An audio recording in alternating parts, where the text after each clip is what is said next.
Alright, so my last two videos were like 8 and 12 minutes. This is going to be a lot longer just because we're going to have to make two space switches and then, I guess technically three space switches, and then the aiming rig as well. And we're going to be fitting that into our existing rig, so this should give you a good feel for the kind of stuff you would need to do in the future when you're retrofitting something you want to be able to do with a rig onto a rig that already exists.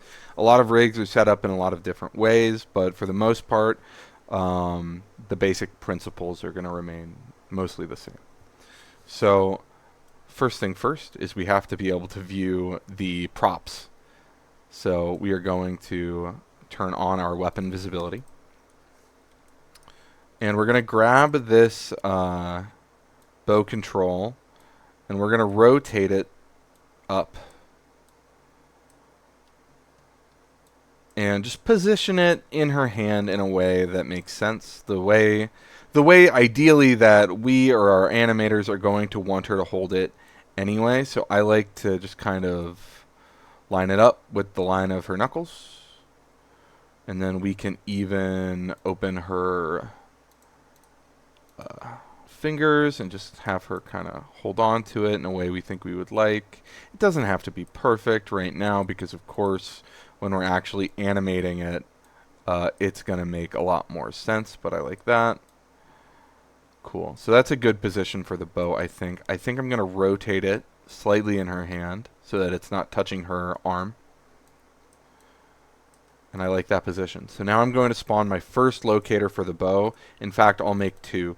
So we're going to have bow local loc, which is going to go in her hand. And then we're going to have bow global loc, and it's going to stay at world 000. I'm going to select in the viewport bow control 1. And I'm going to press F while I'm hovering in the outliner to expand it to see where it is. So I can blow that out a bit and just throw bow local 1 under it. And it's going to change it from being 000 to a bunch of numbers over here. I just want to set it to 0, and that's actually going to snap it up into the exact same kind of rotation and world space as the bow. And if I hit Shift P to unparent it, it puts a bunch of junk back in there that tells me that it is holding that position for us, which is really handy. Now I can take this and I'm going to go under Master. We have Geometry, Control. We want to go into Skeleton. And we're going to look through the skeleton until we find her skin joints. And you want to do the skin joints and not the joints you export to Unreal, because we don't want to put anything unnecessary in the skeleton we export to Unreal, because we just want it to work. We don't want to mess with that. We know it works. That's fine. We're going to add our stuff into the skeleton that the rig, the control rig in Maya is working on. Because there's already a lot of constraints and stuff going on here, this is totally contained within Maya. The Maya stuff can stay in Maya. The Unreal stuff can stay in Unreal. So I think we're going to find our arms if we walk down the spine. So we find the spine, the chest, the shoulders, scale comp. We're on the left side of her body for the bow. So there's the shoulder joint, skin joint, up arm, low arm. Oh, you see, so there are IK and FK arms here, but we don't want IK or FK. We just want the most basic one, because that's going to be the one that both IK and FK is affecting. So because we want our bow to be able to work whether we're animating an IK or FK, we're going to try and find the one that is neither so that it'll work with both. Because that's usually how people set up IK and FK switching. So we'll just take our bow local and slide it underneath our hand joint. And I believe I have joints hidden, so it disappears, but it's okay. We know it's there. And then we still have the other one between her feet. So now we're going to take bow local locator and then bow global locator. So we've got mom, we've got dad, and then we are going to actually, we're missing something with the bow group. So we're going to select bow 1 and press Control G to add another group on top of it, which is totally fine. Won't break anything. And we're going to call that bow offset group like we did in the other video. And that just gives us something to constrain to. There's nothing in this rig that is touching this group, which means we can do whatever we want to it. So I'm going to select that locator and this locator. So bow local locator under the hand, bow global locator that's just in world space. And I'm going to select our bow offset group, go up to my constraint menu and hit check my options. Maintain offset is set. I don't want it. So make sure your maintain offset is turned off, and I'm going to hit apply. And that makes the bow fly off in a wild direction. The reason it did that is, like I was saying earlier, we had a bunch of stuff in our channel box for the bow. So if we hit 0 on that, then we now see it is, in fact, perfectly between world space and the position we want for it in the hand. So now we can just open our node editor, and actually we need to select whatever control we want. It doesn't have to be arm extras, but I like it to be arm extras because that control is always visible whether or not you're an IK or FK, and we want to always be able to affect this. So add attribute, and it'll just be called hold bow. Goes between 0 and 1, and we hit add, and now we hit this blue button to add the arm node to our node editor. And we're going to go to display, no shapes, because we don't need to see any shapes. And we find our parent constraint that we just made under the bow offset group. And we hit the little blue plus sign to add it to our node editor scene. We can make this window a little bit bigger. I'm going to hit tab, type in reverse to spawn a reverse so we can make our switch. Alright, expand this all the way out, makes things nice and easy. And I want to take hold bow into our input X, and then our output X, I want it to go to global, so that when yes.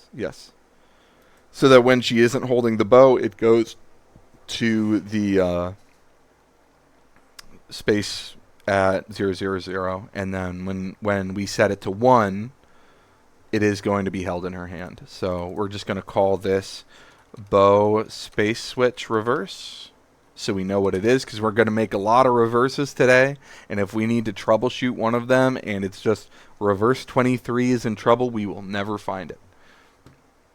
Alright, so I'll call this bow space switch, and then we make a new tab. And now if we go to this cog, our bow is working perfectly, which is a wonderful thing to see. Next, we're going to make a space switch for the arrow. And so we make 2 more locators, and we're going to call them arrow local LOC, and then arrow global LOC. And then we just have to go up into our skeleton again to find the right hand joint, which is going to be under the right shoulder. So we've got the upper arm, the elbow, another joint, the hand joint. Here we go. And yes, it is the same thing as the other one. Yes, it is. It is. It's just we expanded it, so it looked different, but it's the same one. So we take arrow local, take it up to hand right. It's going to put a whole bunch of funny numbers in there that we don't need. And now we're ready to go. Though actually, like I was just telling you, you kind of want to pose out your hand the way you think you're going to be having it when she is aiming her arrow. So I'm just going to rotate this and bring the arrow up I'm just going to put it right where she can pinch the end of it with her thumb.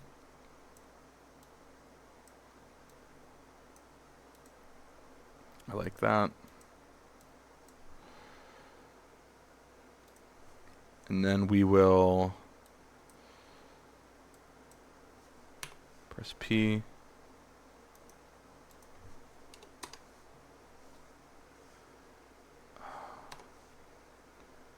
To have it swap position, and then we can put it back under the hand now that we have the arrow in the position that we're going to want it to be in any time that we say she's holding the arrow. And then I'm going to copy this, and I'm going to call it arrow aimer LOC.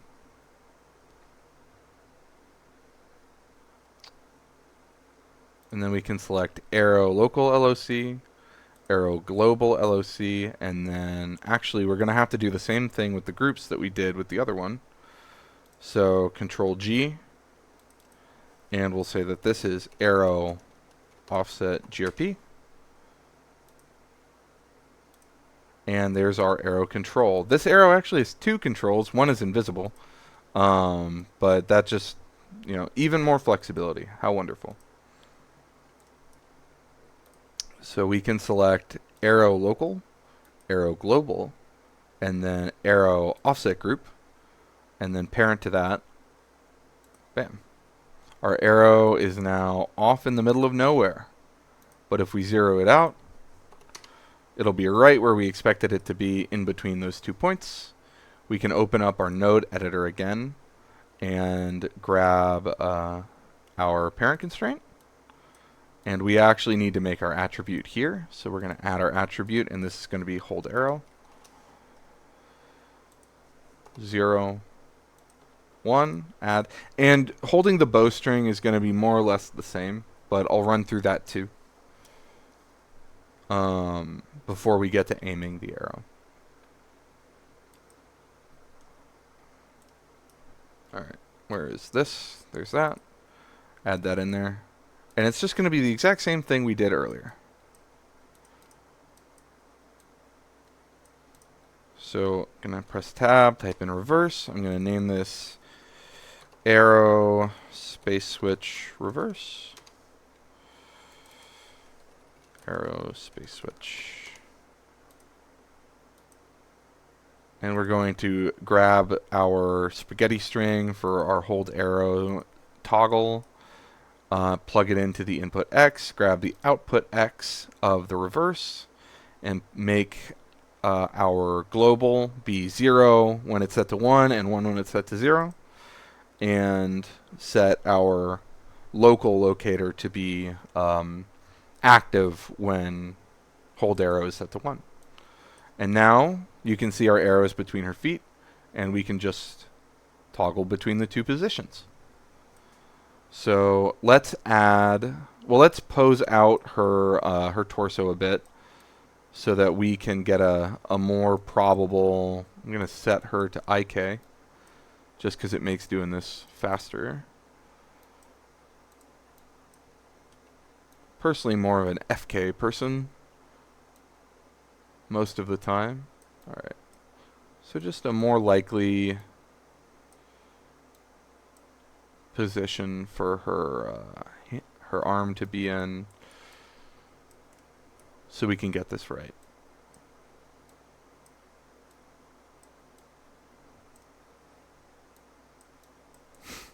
I promise I know what it looks like to hold a bow. I promise. Alright, and then we will turn her arm, turn the arrow. And I know when you're shooting, you want to have your thumb touch your ear. So we'll have her, I guess we have to pose her thumb a little bit. Let's drop that down, and then tense up the tip of her thumb a bit.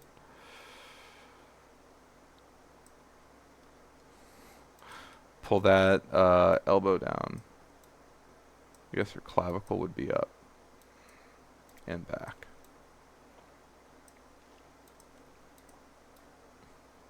I'm not gonna lie, this looks terrible. Alright.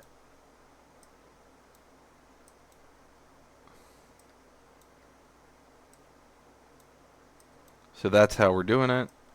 So now I just want to spawn in 2 more locators. And we'll call this bowstring bow LOC. And we'll call this one bowstring hand LOC. So we are going to take our bowstring hand LOC. Actually, we're going to move the bowstring. What a mess. We're going to move the bowstring into position where we want it to be in her hand. And then we can play with it a bit to make it look good. We didn't really pose her fingers out for holding the bowstring. But yeah, that looks good. She's kind of doing a Mediterranean draw. So we take our bowstring hand, and then we select that, and we press P. Our locator is going to be parented under that. We set it to 0. Snaps up to be in position where the bowstring is, and that's where it's going to be from now on. Alright, Shift P. Get that out of there, and actually we can just take the bowstring hand LOC and tuck it right under the hand joint. Works perfectly fine. Now I've got this bowstring bow LOC. So we're going to set our bowstring back to 0. So just here where it sits underneath there. And we're going to take our bowstring bow LOC. Select our bowstring controller. Press P. Delete all the info it adds in there for us. Maybe scale it up so we can see it better. And then Shift P again. Select our bow control. And we can tuck the bowstring bow just underneath the bow control. And then whenever we move the bow, the bowstring bow control will also move. That becomes relevant because we're going to parent constrain the bowstring control, so it's no longer going to follow the bow control. All right. So now we've got our locators in place. We have our control. We're going to press Control G to make a little offset group for our bowstring. So this bowstring offset group, and this means that we can fine-tune the position of the bowstring with the normal control. Is why we go to the trouble of making the offset groups, is it just makes it easier for the animator. They don't have to run to a rigger anytime they have an issue just getting their character to look the way they want it in their scene. They can fix it themselves. So we select our bowstring bow locator, our bowstring hand locator, and then we select our bowstring offset group and check our parent constraint options. It looks good, and hit apply. It is now equidistant between the two, equally affected by both. So we can open our tab, our node editor again, and add the parent constraint we made for the bowstring. And then we need to make on our right hand, I'm deciding, it can be the left hand too if you prefer that. If you're like, well, the bowstring is part of the bow and the bow is controlled from the left hand. Totally works as well. So I'm going to call this attribute hold bowstring. It'll be on or off, so just 0 and 1, hit close. And then we'll add our right hand controller to this page in the node editor, which I'm going to call bowstring space switch. Cool. Press tab, reverse. We'll call it bowstring SS reverse. We'll take a spaghetti string from hold bowstring, put autosave, put it into input X. And then we'll grab the output X and then throw that into bowstring bow. And then hold bowstring into bowstring hand, so that when hold bowstring is set to 1, it's going to be in her hand. And I actually just saw it in the background flick over, and it should be working. So let's test our work, see if it's going, and yes, we have our automatic bowstring. How convenient. We'll make a new tab in our node editor and then close out of it so that we don't get any random nodes flying in it. Now, how exciting, it is time to make the arrow aimer. We're going to make 2 more locators. I know you hate me. We're going to make, well, I actually already made arrow aimer, but if you didn't make arrow aimer when we were making the arrow local, don't worry about it. We can make another one, arrow aimer EX, for example, and then I'm just going to parent that underneath arrow local LOC because we kind of want it to be in the same place our arrow is normally. Just makes things easier if everything is, you know, the same, and then drag that up so that it's just equally on the hierarchy with the arrow local LOC. All right. Now we've got our arrows, our arrow aimer, our bowstring hand, and our arrow local LOC underneath the hand. We just need to have that other point that's going to be aiming the arrow against the bow, holding it against the bow while she's moving. We need to put that in the bow rig. Similar to the way we added the bowstring locator. So arrow aimer bow to tell us like where it is and what it's doing. And we'll put that under the bow 1 controller. And we're just going to drag this up into place, and we're going to put it somewhere next to her hand in the place where we want her to be resting the arrow. And we can adjust this after. There's no big issue doing that. In fact, if you wanted to, you could make a NURB controller so that you could kind of empower your animator to, again, fix the rig on their own without throwing it back to you. If they just had a, a control for where it's aiming through. So we're going to do that. It might clip into the bow a little bit there, but I think that's fine, actually, because it means that our... it's weird that it has rotations. I don't like that it has rotations. All right. It means that our arrow is going to look like it is actually touching the bow. So I think there is good.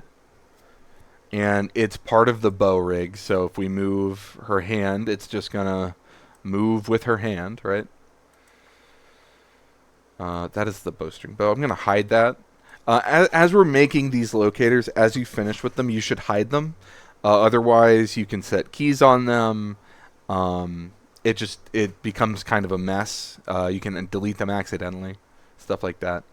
So we've got arrow aimer bow and arrow aimer LOC, and we're going to aim constraint, and then we're going to select them in the opposite order. So arrow aimer LOC and then arrow aimer bow, and hit apply.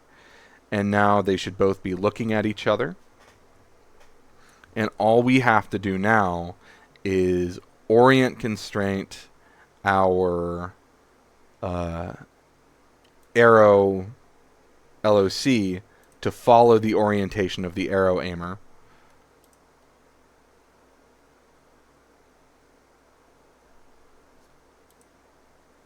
Yes. This was happening to me the other day, and it's actually fine. I don't know what it is about what we've done here that makes it shoot off like this, but if we select the arrow aimer orient constraint, we can see we have our offsets here set to 0. So we're rotated around the y-axis. So if we just make a 90-degree correction, it will now point through the y-axis, or it will point through both controllers, and we get our arrow held in one hand but held against the bow in the other. And that's really all the magic there is to it. Of course, we want to be able to toggle that on and off, so we have to make one last change in the node editor. And we're going to call this arrow aimer toggle. I'm going to select the right hand cog again, hit this blue plus sign, adds it to our scene, and then I'll select our orient constraint, and I'll add that to our scene as well.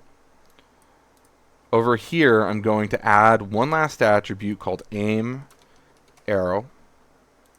It's a 0 and 1. Hit add. It appears here. And we don't need to make a reverse for this because it's either on or it's off. We're not toggling between two settings. We're just turning something on or off. So we're going to drag our spaghetti from aim arrow to arrow aimer LOC. And now we can pick whether or not we're following it. It is really odd that it is whipping around at 90 degrees like that. I didn't really come up with a solution for that, but you can just, I think you can just fix it. Yeah, you can just type in a 90 and it's, you know, fixed again.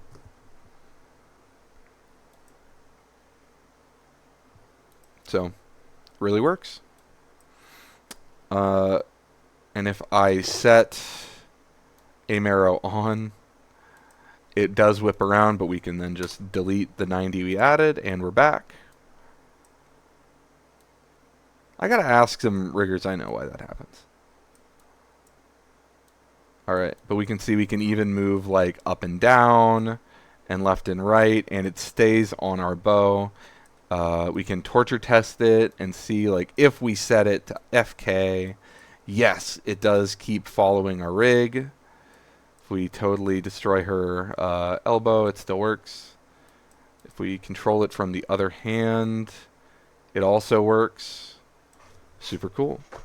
So the last cleanup that we have to do to get everything back to 0 is just to select all of the little locators that we added and hide them. And you know what I'm going to do? I am actually going to really quickly make a controller for where on the bow the aimer is. So we can just make a radius 2 NURB circle, works for me. Press Control G twice, and we'll call this arrow aim control. And we'll name this one arrow aim control group. And the one under that, arrow aim control offset group. Cool. And then we'll select our arrow aimer bow. Press P to put our group under there. Then press, go over here into the channel box. Zero that out so it snaps up. Press Shift P so that it comes back out, and then we can just add it back under the bow. And then we put our arrow aimer underneath our arrow aim control, and then we hide it. And that's going to give our animators the ability to kind of move things around a bit. And it doesn't need any kind of toggle or anything because we already have a toggle for turning the aiming system off on the other hand. So yeah, I hope this was really helpful to you. If you need me to explain anything in more detail, just shoot me a DM. You know, you have my contact. Like I said, this kind of thing is just a really fun puzzle for me, so I'm glad I could help.